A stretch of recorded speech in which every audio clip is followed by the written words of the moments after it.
राजकारण म्हणजे केवळ पैसा आणि बळाचा खेळ नाही, तर तो जनसेवेचा आणि निष्ठेचा सुद्धा विषय आहे। हे लोणावळ्याच्या मतदारांनी सिद्ध करून दाखवलं। सध्याचा आहे लोणावळा नगर परिषद निवडणुकीमध्ये राष्ट्रवादी अजित पवार गटाच्या उमेदवार भाग्यश्री महादेव जगताप यांनी भाजपच्या उमेदवाराचा 608 मतांच्या फरकाने दणदणीत पराभव केला।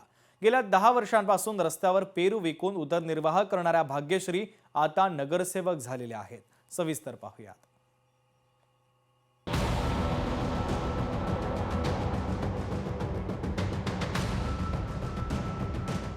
पेरू विकणाऱ्या भाग्यश्री जगताप आता नगरसेविका। लोणावळ्यात सामान्यांच्या जिद्दीचा ऐतिहासिक विजय। लोणावळ्यात कष्टकरी महिलेचा आणि संविधानाचा विजय। भाग्यश्री जगतापांच्या विजयाची राजकीय वर्तुळात एकच चर्चा। सध्याचं राजकारण सर्वसामान्यांच्या आवाक्यातील राहिलेलं नाहीये।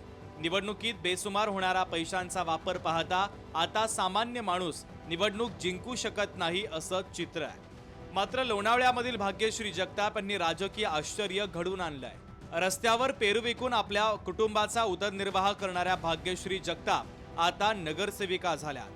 भाग्यश्री यांचा इथवरचा प्रवास अत्यंत संघर्षाचा आहे। त्या लोणावळ्याच्या रस्त्यावर फळ विक्रीचा व्यवसाय करतात। उमेदवारी मिळाल्यानंतरही त्यांनी आपली जमिनीवरची नाद तुटू दिली नाही। सकाळी पेरू विकून त्या संसाराचा गाडा हाकायच्या आणि संध्याकाळी घरोघरी जाऊन मतदारांसोबत संवाद साधायच्या, असा त्यांचा दिनक्रम होता।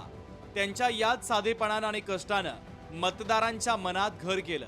हा विजय आपल्या एकटीचा नसून लोणावळ्यातील प्रत्येक कष्टकरी माणसाचा आणि संविधानाचा विजय, अशी विनम्र भावना त्यांनी बोलून दाखवली आहे। माता भगिनींनी माझ्यावर विश्वास ठेवून मला एवढं भरघोस मतांनी निवडून दिले, त्यांचे मला पहिले आभार मानायचे, कारण की मला माझ्यावर एवढा विश्वास दाखवला। मेन तर सुनील अण्णा शेळकेंनी एवढ्या गरीब व्यक्तीवर लक्ष ठेवून उमेदवारी दिली, हेच मला माझे त्यांचा आभार मानायचे आहेत। व्यवसाय सांभाळून मी जे माझे मतदारसंघाचे जे समस्या आहेत ती मी सोडवण्याचा प्रयत्न करणार। या निवडणुकीत भाजपनं रचना विजय सिनकर यांना मैदानात उतरवलं होतं। मात्र आमदार सुनील शेळके यांनी एका सामान्य कष्टकरी महिलेला भाग्यश्री जगताप यांना संधी दिली। एका बाजूला सत्ता आणि साधन सामग्री असताना दुसऱ्या बाजूला केवळ प्रामाणिकपणा आणि कष्ट होते।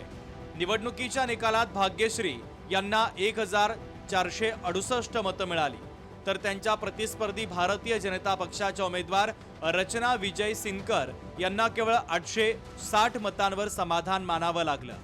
आमदार सुनील शेळके यांनी सामान्य महिलेवर जो विश्वास दाखवला, त्या विश्वासाला भाग्यश्री जगताप यांनी सार्थ करून दाखवलाय।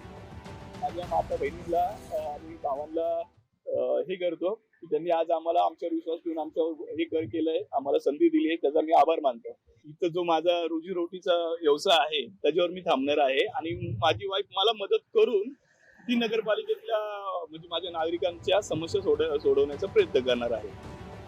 एका आदिवासी कुटुंबातील महिला लोकशाहीच्या पवित्र मंदिरात लोकप्रतिनिधी म्हणून पोहोचली आहे। पैशांच्या जोरावर निवडणुका जिंकल्या जातात, याला लोणावळ्यातील जनतेनं छेद दिलाय।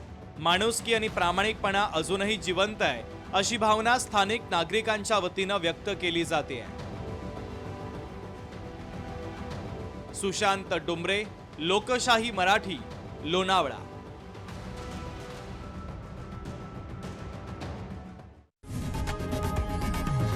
लोकशाही मराठी ऐका, पहा, जागरूक रहा।